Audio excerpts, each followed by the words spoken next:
মহিলারা আছে তাদেরকে কি বার্তা দিতে চাচ্ছেন? আচ্ছা, যাই হোক, আপনাদেরকে অসংখ্য অসংখ্য ধন্যবাদ। এবং আজকে 21শে ফেব্রুয়ারি বাসা, আর এই বাসার জন্য অনেক কিছু হয়ে গেছে।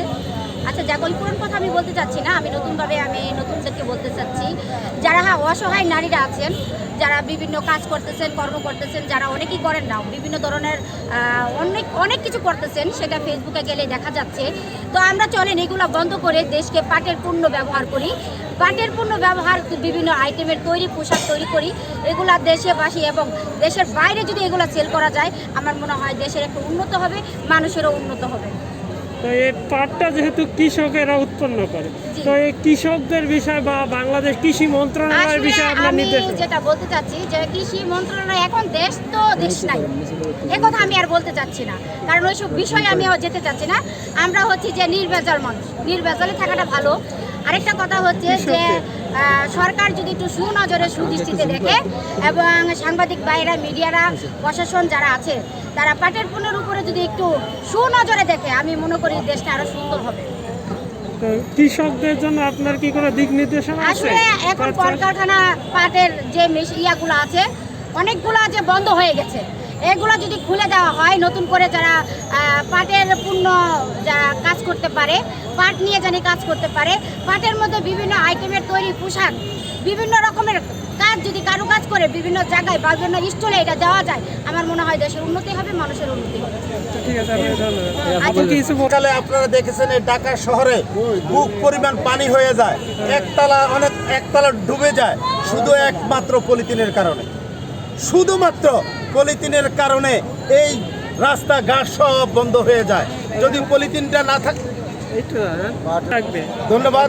আসলে পাট যদি ব্যবহার হয়, পরিপূর্ণ ব্যবহার হয় যদি পাটের, তাহলে এই বাংলাদেশের মধ্যে বিভিন্ন মহামারী রোগ হবে না, এবং আপনারা ডেঙ্গু জ্বর, চিকুনিয়া জ্বর এবং এই ক্যান্সার, এই সমস্ত রোগটা হয় একমাত্র এই পলিথিনের কারণে।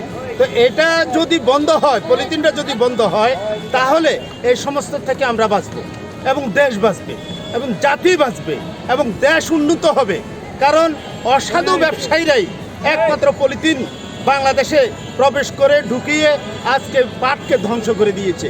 আমি আবারও বলি, 72টি জুট মিল ছিল, এখন হাতে গোনা 2-3টে জুট মিল আছে, আরগুলো সব বন্ধ হয়ে গেছে। একমাত্র 72টা জুট মিলের মধ্যে সমগ্র বাংলাদেশের বিভিন্ন জেলার 66টা জেলার এবং গরিব অসহায় মানুষেরা ওখানে কাজ করত। মানুষ এই পাটকে সারা বিশ্বে প্রচার করত এবং এটাকে বিনিয়োগ করত। পাট এই বাংলাদেশ থেকে কিনে নিয়ে বিদেশের মাটিতে অনেক ভালো ভালো জিনিস তৈরি করত। এখনও সম্ভব 300টা পণ্য তৈরি করা এই পাট দিয়ে। তাহলে 300টা পণ্য যদি তৈরি হয়, তাহলে বাইরের থেকে অন্য জিনিস ক্রয় করে বাংলাদেশে আনার কোনো প্রয়োজন নাই। বাংলাদেশটা পাটের দেশ, সোনালী আঁশকে বাঁচান। আমরা চাই দেশকে বাঁচান, সোনালী আঁশকে বাঁচান। ধন্যবাদ। আপনি একটু কথা বলেন। আপনি বলেছিলেন যে এই যে পলিথিন নিয়ে বর্ষাকালে পানি